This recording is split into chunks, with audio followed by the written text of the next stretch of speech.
when I was um, working with Kennedy, I proposed a slogan that he actually did use once or twice because I wrote it into a speech, um, but he resonated with it very strongly.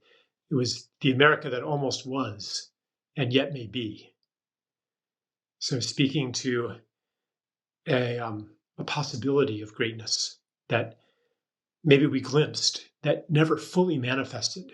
Even at the peak of the American moment, the American dream, um, which maybe happened in, I don't know, 1960. Even then, we were just coming out of Jim Crow. There was segregation in the South. Um, the indigenous of North America were horribly oppressed, and there was very little tolerance for gay people, and I mean there was an awful lot that was not great, but there was something great, you know. But even then, we didn't. But at least then, it seemed like we were waking up to those problems too, and we were going to heal. All of the civil rights movement was underway. The feminist movement was underway. Um, so that it looked like we were moving in the right direction. And then that timeline was broken on November 22nd, 1963. That was the day that John F. Kennedy was assassinated. And so, I was speaking this to his nephew, RFK Jr., and there was definitely some truth there, and like maybe you can reconnect that timeline. Because John F. Kennedy was an anti-imperialist.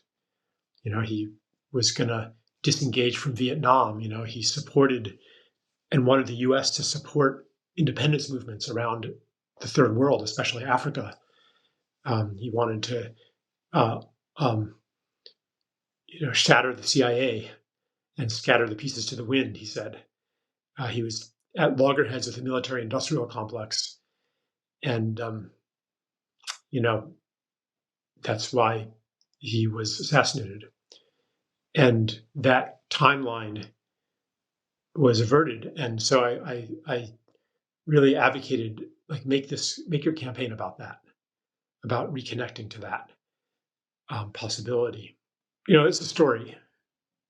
I mean, you can also say that the forces that resulted in the JFK assassination were very well established well before then, and that we never really were on the timeline that I just described, the positive timeline.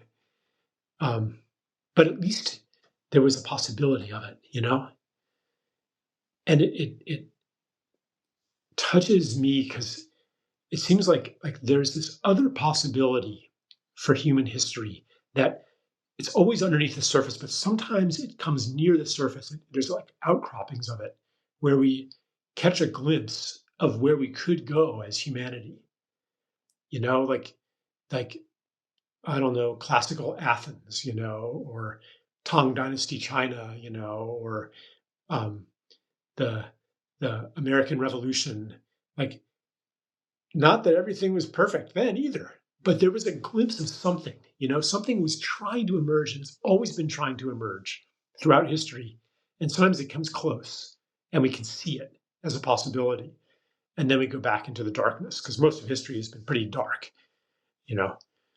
Uh, but it exists, and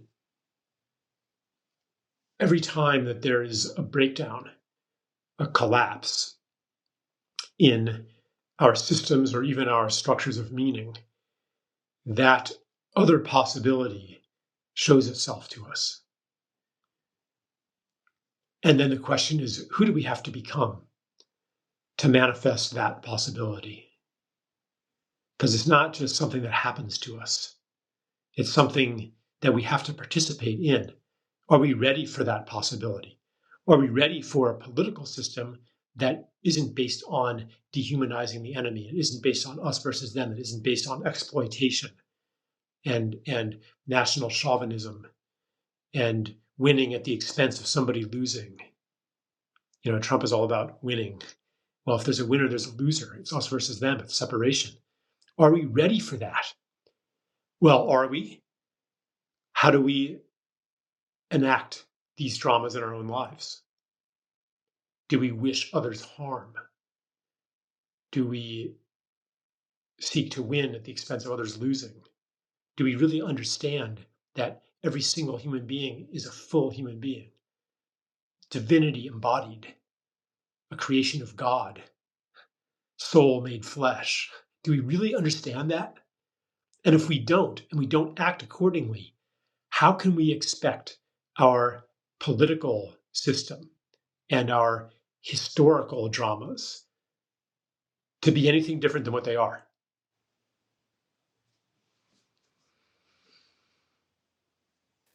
I mean, there's almost an invitation, but it's not. I know it's not, but that's why I'm going to clarify this. There's almost an invitation for church and state to be united in some way there, but it's not about church. It's more about divinity in, I'll say descending upon us because it's innate within us. But yeah, there's a rub in there.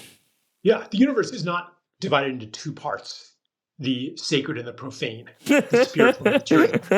As much as some of the narrative arcs may lead you to believe. Yeah, ultimately, these do have to be unified, matter and spirit. I mean, this is an aspect of the separation that we were talking about before, the separation of matter and spirit, the export of sacredness onto a non-material realm and a non-political realm. Yeah, you're 100% right.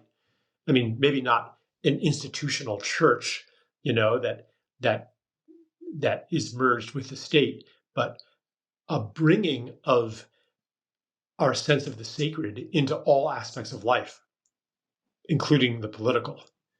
I mean, right now it's, kind of cordoned off. Like, where's the understanding of,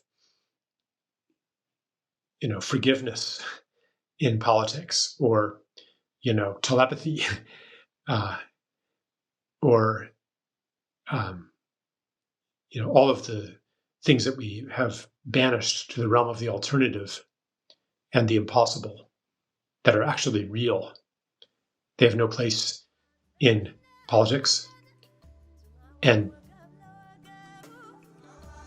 things are not going to really change until they are brought in, and we bring together everything that we know. Hey there, Inspired Evolutionary. If you absolutely loved this, well then here's a full conversation with this guest on the Inspired Evolution podcast. Check it out now.